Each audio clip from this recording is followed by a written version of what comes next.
కూటమి ప్రభుత్వ విధానాలపై వైసీపీ అధిష్టానం ఇచ్చిన ఆందోళన పిలుపును చిత్తూరు జిల్లాలో కొందరు నేతలు లైట్ తీసుకున్నారు.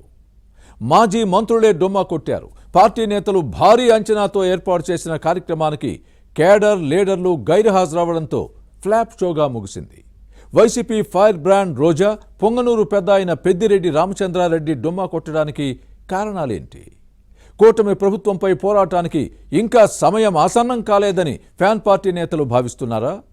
వైసీపీ ఆందోళన నిర్వహించిన రోజే కూటమి పార్టీల స్కూటర్ ర్యాలీని పోలీసులు అడ్డుకోవడాన్ని ఏ కోణంలో చూడాలి?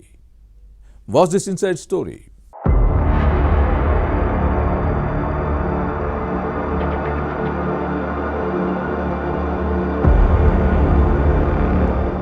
కూటమి ప్రభుత్వ విధానాలకు వ్యతిరేకంగా వైసీపీ పిలుపు ఇచ్చిన ఆందోళన కార్యక్రమాలను నేతలు లైట్ తీసుకుంటున్నారు. పైగా పోరాటాలు, ఉద్యమాలకు ఇంకా సమయం ఆసన్నం కాలేదని చెబుతున్నారు. అధినేత తొందరపాటు నిర్ణయాలు తీసుకుంటున్నారని మండిపడుతున్నారు. కూటమి 6 నెలల పాలనపై ఈ నెల 13న చిత్తూరు కలెక్టరేట్ దగ్గర వైసీపీ నిర్వహించిన నిరసనకు 2 మాజీ మంత్రులు డుమ్మా కొట్టారు. పొంగనూరు పెద్ద అయిన పెద్దిరెడ్డి రామచంద్రారెడ్డి, వైసీపీ ఫైర్ బ్రాండ్ రోజా హాజరు కాలేదు. పార్టీ పవర్లో ఉన్నప్పుడు పదవులు అనుభవించిన ఈ 2 నేతలు ఇప్పుడు ఆందోళన కార్యక్రమాలకు ముఖం చాటేయడంపై కేడర్ రకరకాలుగా చర్చించుకుంది. అధికారం ఉంటేనే ఈ నేతలకు అన్నీ గుర్తుకొస్తాయని, కానీ ఈసారి ప్రతిపక్ష హోదా కూడా దక్కకపోవడంతో ఆందోళన కార్యక్రమాలకు దూరంగా ఉంటున్నారని కామెంట్స్ వచ్చాయి. వైసీపీ అధికారంలో ఉన్నప్పుడు పెద్దిరెడ్డి, ఆర్కే రోజా రెచ్చిపోయారు. టీడీపీ, జనసేన అధినేతలను టార్గెట్ చేసేవారు. కానీ గత ఎన్నికల్లో కూటమి అధికారంలోకి రావడంతో సీన్ చేంజ్ అయింది.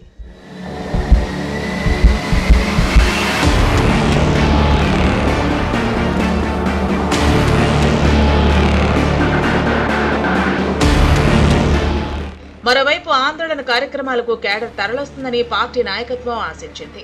సక్సెస్ అవుతుందని భారీ అంచనాలు వేసుకుంది. కానీ పార్టీ నేతలతో పాటు కార్యకర్తలు పెద్దగా రాలేదు. దీంతో తమ అంచనాలు తప్పాయని నిర్వాహకులు నిరుత్సాహానికి గురయ్యారు. కూటమి ప్రభుత్వ 6 నెలల పాలనపై పోరాటానికి ఇంత ఆరాటం ఎందుకని పార్టీ నాయకత్వం తీరుపై గుసగుసలాడుకున్నారు. మనం 5 ఏళ్లు అధికారంలో ఉన్నాం, 6 నెలల్లోనే కూటమి ఏమీ చేయలేదనటం సరికాదని వైసీపీలోని కొందరు నేతలు భావిస్తున్నారు. కొత్త ప్రభుత్వానికి కొంత సమయం ఇవ్వకుండా ఆందోళనకు పిలుపు ఇచ్చిన పార్టీ నాయకత్వ తీరును తప్పుపట్టారు. చివరకు కేడర్ లీడర్లు రాకపోవడంతో కార్యక్రమం ఫ్లాప్ షోగా ముగిసింది.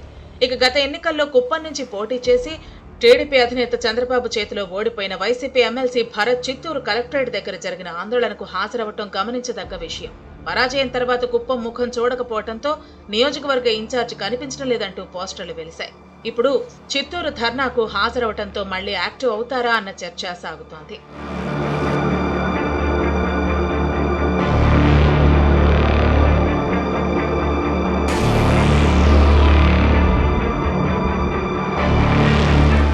ఇక ఎన్డీఏ ప్రభుత్వ 6 నెలల పాలనపై వైసీపీ ఆందోళనకు పిలుపు ఇచ్చిన డిసెంబర్ 13నే కూటమి పార్టీలు పోటీగా ర్యాలీ నిర్వహించింది.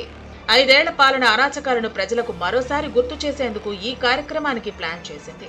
వైసీపీ, కూటమి ఒకే రోజు పోటాపోటీ కార్యక్రమాలతో కొంత ఉద్రిక్త వాతావరణం ఏర్పడింది. ఒకే రోజు ఒకే ప్లేస్ లో పోటాపోటీగా ప్రోగ్రామ్స్ తో శాంతి భద్రతల సమస్య తలెత్తుతుందేమోనని పోలీసులు టెన్షన్ పడ్డారు. కూటమితో పాటు వైసీపీ కార్యకర్తలు ఒకేసారి కలెక్టరేట్ కు చేరుకుంటే ఉద్రిక్తతలు తప్పవు. టీడీపీ కార్యాలయం నుంచి ప్రారంభమైన కూటమి స్కూటర్ ర్యాలీ ఆర్టీఓ ఆఫీస్ దగ్గరకు చేరుకోగానే ఇక్కడి వరకే అనుమతి ఉందని పోలీసులు అడ్డుకున్నారు.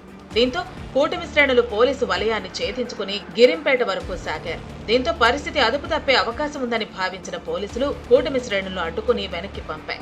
అయితే పోలీసులు కళ్లుగప్పి కలెక్టరేట్ ఫ్లైఓవర్ వరకు చేరుకున్న కొందరు కార్యకర్తలను భద్రతా బలగాలు అడ్డుకుని తిప్పి పంపడంతో టెన్షన్ తగ్గింది. దీంతో వైసీపీ ఆందోళన కార్యక్రమం సాఫీగా సాగింది. అయితే పోలీసుల తీరుపై కూటమి నేతలు ఆగ్రహం వ్యక్తం చేశారు. రాష్ట్రంలో పాలన మారినా పోలీసుల వైఖరి మారలేదన్న కామెంట్స్ వచ్చాయి.